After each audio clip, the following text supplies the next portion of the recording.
শুভ সকাল সবাইকে। মুড়ির আরেকটা ব্লগে আপনাদের অনেক অনেক স্বাগত জানাই। এখন 5:30 বাজে, সকাল সকাল উঠে গেছি। দেখুন একটা আম পড়ে আছে, চলুন তুলে নিই। একটা একটা করে আম পড়ছে আর আমার চাটনি খাওয়া হয়েই যাচ্ছে।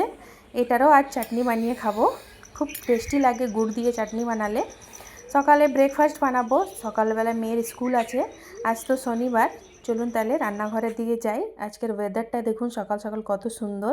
একটু পরে রোদ উঠবে, তারপরে গরম লাগতে চালু হয়ে যাবে। চলে এসেছি রান্নাঘরে। দেখুন রুটি আলু ভাজা আমার বানানো হয়ে গেছে। এদিকে ছোলার ডাল বানাচ্ছি, কর্তামশাইকে ব্রেকফাস্ট দিয়ে দেবো। মেয়ে তো স্কুল চলে গেছে। তারপরে দুপুরের খাবার বানাবো। দুপুরের খাবার বানাও আমার হয়ে গেছে। দেখুন এদিকে বানিয়েছি ভাত, সাথে বানিয়েছি ডাল, আর এই সাইডে বানিয়েছি করলা আলু ভাজা, আর সাথে কাঁঠালের তরকারি। আজকে সিম্পলই বানিয়েছি।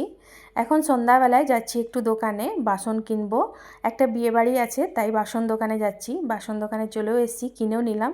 খুব গরম পড়েছে, তাই জন্য আইসক্রিম খেয়ে নিচ্ছি। ভিডিওটা তাহলে এখানেই শেষ করছি।